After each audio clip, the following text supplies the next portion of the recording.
Good morning. আজকে আমি তোমাদের জন্য একটা নতুন সিরিজ শুরু করতে চলেছি। ডব্লিউবি জেইই এবং জেইই মেন নিয়ে। তো এই দুটো পরীক্ষা তোমাদের জন্য যারা এখন ক্লাস 11-এ পড়ছো, যারা এখন ক্লাস 12-এ পড়ছো। তো তোমাদের যারা সায়েন্সে রয়েছো, মানে যারা সায়েন্স নিয়ে পড়ছো উচ্চ মাধ্যমিক, মানে ক্লাস 11 এবং 12-এ, তাদের বেশিরভাগ জনের একটা লক্ষ্য থাকে জেইই মেন ক্লিয়ার করা অথবা ডব্লিউবি জেইই ক্র্যাক করা। তো এই দুটো পরীক্ষা তোমাদের কাছে কিন্তু খুব গুরুত্বপূর্ণ। তো এই দুটো পরীক্ষায় কিভাবে সফল হবে, আজকে আমি সেই নিয়ে একটা সিরিজ শুরু করতে চলেছি। তো এই পরীক্ষায় তোমরা যদি সফল হও তাহলে ভর্তি হতে পারবে ইঞ্জিনিয়ারিং কলেজগুলোতে, ফার্মেসি কলেজগুলোতে, টেকনোলজি কলেজগুলোতে অথবা আর্কিটেকচারের যে কলেজগুলো রয়েছে এইগুলোতেও তোমরা ভর্তি হতে পারবে। তো যাই হোক, আজকে যে বিষয়গুলো নিয়ে আলোচনা করা হবে সেগুলো হচ্ছে কি কি এলিজিবিলিটি দরকার পড়বে এই পরীক্ষায় বসার জন্য। আজকে আমি মূলত ডব্লিউবিজেইই এর এলিজিবিলিটি নিয়েই বলবো। পরের ভিডিওতে আমরা জেইই মেন নিয়ে বলবো। আজকে ডব্লিউবিজেইই এর এলিজিবিলিটি কি, এক্সাম প্যাটার্ন কেমন, সিলেবাস কি এবং কি কি বই তোমরা ফলো করবে, তো সেই সম্বন্ধে আমি তোমাদের জানাব। তো প্রথমে তাহলে আমরা আলোচনা করব এলিজিবিলিটি নিয়ে। তো এলিজিবিলিটির মধ্যে থাকছে কোয়ালিফিকেশন। তো কোয়ালিফিকেশন বলতে তোমাদের উচ্চ মাধ্যমিক পাস করতে হবে। কি উচ্চ মাধ্যমিক পাস করলেই শুধু হবে না, তার সঙ্গে অবশ্যই ফিজিক্স কেমিস্ট্রি থাকতে হবে এবং mathematics, biology, computer science, computer application, এইরকম আরও কয়েকটা সাবজেক্টের মধ্যে একটা থাকতে হবে। তাহলে ফিজিক্স কেমিস্ট্রি এবং সঙ্গে অন্য সাবজেক্টগুলোর মধ্যে একটা তোমাদের থাকতেই হবে, তবেই ডব্লিউবিজেইই তে তোমরা বসার যোগ্যতা অর্জন করবে। আর তোমাদের এজ 70+ হতে হবে, যদিও কোনো আপার লিমিট, এজের কোনো আপার লিমিট নেই। অবশ্যই ভারতের নাগরিক হতে হবে।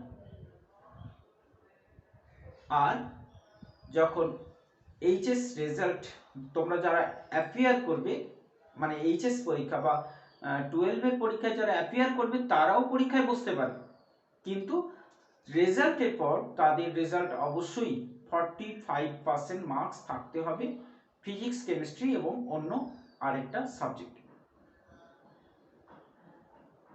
এই গেল তোমাদের এলিজিবিলিটি। এরপর আসবো আমি কোশ্চেন প্যাটার্ন নিয়ে। দেখো, এক্সাম যে হবে তার কোশ্চেন প্যাটার্ন কেমন হবে। তো এক্সাম এর মোড তোমরা জানো, ওয়েস্ট বেঙ্গল জয়েন্ট এন্ট্রান্স এক্সামিনেশনের মোড অফ এক্সামিনেশন হচ্ছে অফলাইনে পরীক্ষা হয়, এখানে অনলাইন পরীক্ষা হয় না। তাহলে অফলাইন পরীক্ষা দিতে হবে এবং তোমাদের পরীক্ষা হয় 2+2 মানে 4 ঘন্টা সময় ধরে, 2 ঘন্টা আর 2 ঘন্টা। পেপার 1 2 ঘন্টা, পেপার 2 2 ঘন্টা, মোট 4 ঘন্টা তোমাদের পরীক্ষা দিতে হবে। পেপার 1-এ থাকবে ম্যাথমেটিক্স, পেপার 2-তে থাকবে physics and chemistry. Physics and chemistry paper 2। এখন আমরা দেখব কোশ্চেন প্যাটার্ন বা কোশ্চেনের ধরনটা কেমন হয়। তো সাধারণত এই কোশ্চেনে 3 ধরনের প্রশ্ন থাকে। কেমন হবে তার জন্য একটা চার্ট বানিয়ে রেখেছি আমি। তো চারটা দেখো, ক্যাটাগরি 1, ক্যাটাগরি 2, ক্যাটাগরি 3, তিন রকমের প্রশ্ন হবে। পেপার 1 মানে ম্যাথ, তো ম্যাথমেটিক্সের যে প্রশ্ন হবে ক্যাটাগরি 1 এ প্রশ্ন হবে 50টা প্রশ্ন থাকবে, প্রতিটাতে 1 নম্বর, মানে টোটাল 50 মার্কস। ক্যাটাগরি 2 তে ম্যাথমেটিক্সে প্রশ্ন থাকবে 15টা, টোটাল হচ্ছে 30 মার্কসের, মানে প্রত্যেকটাতে 2 নম্বর করে আছে। আর ক্যাটাগরি 3 এ 10টা প্রশ্ন থাকবে প্রতিটাতে, কিন্তু এটাতেও 2 নম্বর করে আছে, তাহলে মোট হচ্ছে 20 নম্বর। তাহলে ম্যাথমেটিক্সে প্রশ্ন থাকছে 75টা, আর টোটাল মার্কস হচ্ছে 100, টাইম হচ্ছে 2 ঘন্টা। হলো। ফিজিক্সে দেখো, ক্যাটাগরি 1 এ 30টা প্রশ্ন থাকবে, 30 নম্বর, 1 নম্বরের প্রশ্ন থাকবে, তার মানে এগুলো। ক্যাটাগরি 2 মানে 2 নম্বরের প্রশ্ন 5টা থাকবে, 10 নম্বর। ক্যাটাগরি 3 5টা থাকবে, 10 নম্বর, আর টোটাল প্রশ্ন হচ্ছে 40, মার্কস হচ্ছে 50। এই দুটোতে একসঙ্গে থাকবে 2 ঘন্টা সময়, আর এইটাতে 2 ঘন্টা সময়, মোট 4 ঘন্টার পরীক্ষা হবে। তো কেমিস্ট্রি আর ফিজিক্সের কোশ্চেন প্যাটার্নটা একই রকম। তো টোটাল দুটো প্রশ্ন মিলিয়ে 155টা প্রশ্ন থাকবে, মোট 200 নম্বরের তোমাদের উত্তর করতে হবে। তো এখন দেখো ক্যাটাগরি 1, ক্যাটাগরি 2 আর ক্যাটাগরি 3 প্রশ্নের উত্তর কেমন ভাবে করতে হবে। তো ক্যাটাগরি 1 এ প্রত্যেকটাই 1 মার্কসের প্রশ্ন, যদি তোমার উত্তর ভুল হয় তাহলে কিন্তু 0.25 মানে 1/4 নম্বর কাটা যাবে প্রত্যেকটা ভুল উত্তরের জন্য। যদি তুমি অ্যাটেম্প না করো তাহলে কোনো মার্কস পাবে না, কোনো নাম্বার কাটা যাবে না, আর যদি সঠিক হয় তাহলে 1 নম্বর পাবে। ক্যাটাগরি 2 তে সব ম্যাথ, ফিজিক্স, কেমিস্ট্রি প্রত্যেকটাই। ক্যাটাগরি 2 তে এখানে এখানে একটা প্রশ্নের একটাই উত্তর, ও এটাও তাই, সিঙ্গেল অ্যান্সার কারেক্ট, মানে একটা প্রশ্নের 4টে অপশনের মধ্যে একটাই সঠিক উত্তর থাকবে। ক্যাটাগরি 2 তেও সঠিক উত্তর একটাই থাকবে। এখানে কিন্তু প্রত্যেকটা প্রশ্নতে 2টো করে মার্কস আছে, তার জন্য তোমাদের মার্ক যদি ভুল হয় তাহলে কাটা যাবে 0.50, মানে হাফ মার্কস কাটা যাবে যদি ভুল উত্তর দাও। আর যদি ঠিক করো তাহলে তো 2 নম্বর পাবে, আর যদি না অ্যাটেম্প করো তাহলে কোনো মার্কস কাটা যাবে না, কোনো মার্কস পাবে না। ক্যাটাগরি 3 এইটাতে কিন্তু কমপক্ষে মানে একটার বেশি উত্তর থাকবে, আর যে অপশন 4টে থাকবে সেই 4টে অপশনের মধ্যে একাধিক সঠিক উত্তর আছে। তার মানে 2টো সঠিক থাকতে পারে, 3টে সঠিক থাকতে পারে, 4টেও সঠিক হতে পারে। তো একাধিক সঠিক প্রশ্ন আছে ক্যাটাগরি 3 তে। তার মানে এই যে 10টা প্রশ্ন প্রত্যেকটাতে 2 নম্বর করে আছে, এটাতে কোনো নেগেটিভ মার্কিং নেই, কোনো নেগেটিভ মার্কস এখানে পাবে না। তার মানে প্রত্যেকটা সঠিক উত্তর। তো এখানে মার্কটা দেখো, তুমি যটা প্রশ্ন সঠিক আছে সবকটাকে যদি টিক দিতে পারো তাহলে 2 নম্বর পাবে। আর যদি ধরো সবকটা কারেক্ট করতে পারলে না, তো একটা কারেক্ট করেছো বা 2টো কারেক্ট করেছো কিন্তু আছে সেখানে 3টে কারেক্ট, তো সেক্ষেত্রে তুমি পার্ট মার্কিং পাবে। কিন্তু যদি দেখা যায় যে 4টে অপশন আছে, 4টে অপশনের মধ্যে তুমি 2টো অ্যান্সার দিয়ে 2টো ঠিক দিয়েছো, একটা ভুল একটা ঠিকই, তো যদি ভুল আর ঠিকের কম্বিনেশন হয়ে যায় তাহলে কিন্তু কোনো মার্কস পাবে না। বা ধরো 4টে অপশনের মধ্যে 4টে অ্যান্সারই আছে, 4টে অ্যান্সারের মধ্যে 4টে অপশনের মধ্যে 3টে সঠিক অ্যান্সার আছে, তুমি 3টে সঠিক অ্যান্সারের মধ্যে একটা ভুল জায়গায় টিক করেছো, 2টো ঠিক জায়গায় টিক করেছো, তো 2টো ঠিক জায়গায় টিক দিয়েছো, একটা ভুল জায়গায় টিক দিয়ে দিয়েছো, তো তার জন্য তুমি কিন্তু কোনো মার্কস পাবে না। যদি এখানে নেগেটিভ মার্কিং নাই তার মানে কোনো মার্কস কাটাও যাবে না। কিন্তু কম্বিনেশন যদি ঠিক আর ভুলের হয়ে যায়, ভুল ঠিক মিলে যদি কোনো অ্যান্সার দিয়ে দাও তাহলে কোনো নম্বর পাবে না। কিন্তু যদি তুমি যটাই অ্যান্সার দাও, একটা বা 2টো বা 3টে যদি সঠিক জায়গায় টিক দাও তাহলে কিন্তু পার্ট মার্কিং পাবে। তো এখানে পার্ট মার্কের ব্যাপারটা হচ্ছে, মনে করো একটা প্রশ্নতেই 3টে সঠিক আছে, তাহলে পার্ট মার্কিং যেটা পাবে, মার্কস তুমি যেটা পাবে সেটা হচ্ছে এইরকম,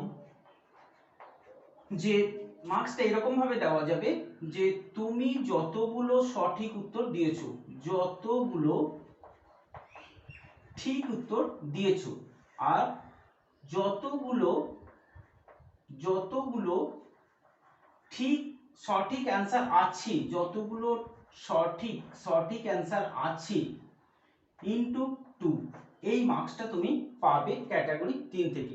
তুমি যটার সঠিক উত্তর দিয়েছো আর প্রশ্নতে যতগুলো সঠিক উত্তর আছে তার ভাগফলকে 2 দিয়ে গুণ করলে যত হবে, সেই মার্কসটা তোমাকে দেওয়া হবে ক্যাটাগরি 3 প্রশ্নের উত্তর থেকে।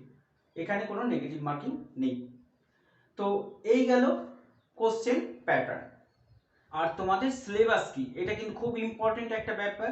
তো তোমাদের ক্লাস 11 আর 12 প্রায় পুরো সিলেবাসটাই আছে, তবে একটু লক্ষ্য করবে সিলেবাস থেকে দু একটা চ্যাপ্টার কিন্তু বাদ আছে, তো সেটা বাদ দিতে হবে। আর তাছাড়া এটা মনে রাখতে হবে যে পুরো ডিটেলস সমস্ত কিছু করে কিন্তু তুমি কিছু করতে পারবে না। তোমাকে লক্ষ্য রাখতে হবে কোন চ্যাপ্টারগুলো স্কোরিং চ্যাপ্টার, তো সেই স্কোরিং চ্যাপ্টারগুলোর উপর তোমাকে কিন্তু নজর রাখতে হবে। আর তাছাড়া এইটা মনে রাখবে যে আমরা সবসময় কি করি, একটা প্রিভিয়াস ইয়ারের প্রশ্ন দেখলে সবসময় কঠিন প্রশ্নগুলো নিয়ে আলোচনা করি, কিন্তু এইটা মনে রাখবে তো WBJEE-তে মোটামুটি 60% সহজ প্রশ্ন থাকে, 30% মিডিয়াম টাইপের প্রশ্ন থাকে এবং 10% প্রশ্ন থাকে একটু কঠিন। তো এই 10%-এর কথাকে আমরা বাদ দিয়ে দেব, কারণ আমরা যদি 50% স্কোর, মানে যদি আমরা 200 নম্বরের প্রশ্নের পরীক্ষা দিয়ে 100 নম্বর পরীক্ষায় উত্তর 100 নম্বর যদি পাই, তাহলে জানবে সেই র্যাঙ্কটা 1000-এর নিচে, মানে 700 কি 800-র মধ্যে চলে আসবে। অতএব 50% মার্কস যদি আমরা তুলতে পারি তাহলেও কিন্তু অনেক ভালো একটা র্যাঙ্ক করতে পারছি। অতএব ওই 10%-এর কথা আমাদের চিন্তাও করলে চলবে না, আমাদের এই 60% আর ওই মিডিয়াম থেকে 30%-এর মধ্যে কিছু অ্যান্সার করলেই আমরা কিন্তু ভালো জায়গায় পৌঁছাতে পারবো। তাই আমি বলছি, তোমরা যদি আমার ভিডিওগুলো পর দেখো এবং আমার কথা মতো কাজ করো, তাহলে তোমাদেরকে আমি নির্দিষ্ট লক্ষ্যে পৌঁছে যেতে পারবো, এটা আমি নিশ্চিত। তো আর যেটা তোমাদের করতে হবে সেটা হচ্ছে বই, অবশ্যই বই কি ফলো করবে। দেখো, তোমাদের যে বইটা তোমরা এইচএস দেওয়ার জন্য পড়ছো ক্লাস 11 ক্লাস 12-এ, বাংলাতে বিশেষ করে এসএন দে অপরিহার্য, এসএন দের বাংলার কোনো বিকল্প নেই। তো এসএন দে তো করবেই, কারণ এটা হচ্ছে তোমার বেস তৈরি করবে, কারণ বেস ছাড়া যতই তুমি ট্রিক শেখো, কোনো ট্রিক কোনো সময় কাজে দেবে না যদি তোমার বেস না থাকে। তো বেসের উপর দাঁড়িয়ে তোমাকে ট্রিক তৈরি করতে হবে। তো সেই বেস যদি না থাকে তুমি কিন্তু কোনো জায়গাতে কোনো অবস্থাতেই কোনো কিছু করতে পারবে না। অতএব বেস তোমাকে তৈরি করার জন্য এসএন দে খুব ভালো একটা বই। এসএন দে হয়ে যাওয়ার পর, মানে এসএন দে করে নেওয়ার পর তোমার একটু উপরে, মানে এসএন এর থেকে একটু উপরে খুব কাছাকাছি আরেকটা বই আছে আর.ডি. শর্মা। তো আর.ডি. শর্মা তোমাকে আর একটু, অবশ্যই দুটো বই কিন্তু বেশ বড় বই, সব প্রশ্নের উত্তর করতে যাওয়ার দরকার নেই। এসএন দে যদি পুরো করো, তো আর.ডি. শর্মাতে দেখবে এসএন দের বেশিরভাগ অঙ্ক এই দুটো বই প্রায় সমান আছে, কিছু নতুন ধরনের অঙ্ক আছে, বা আর.ডি. শর্মাতে কিছু চ্যাপ্টার আছে খুব সহজভাবে বোঝানো আছে, তো সেগুলো বুঝে নিতে পারলে তোমার বেসটা আরো মজবুত হবে। দুটোই কিন্তু বেস তৈরি করার জন্য বই, ঠিক আছে। বেস যদি তোমার ভালো হয়ে যায়, তাহলে তোমাকে WBJEE তে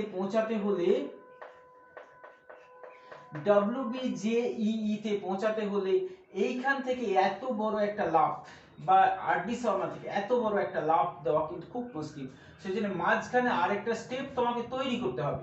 তো সেটা কি দিয়ে করবে, সেটা হচ্ছে তোমাকে এই WBJEE এর উপর কোনো একটা বইকে ফলো করতে হবে। সেটা তুমি MTG থেকে করতে পারো, অথবা আরিহ্যান্টের বই একটা ফলো করতে পারো।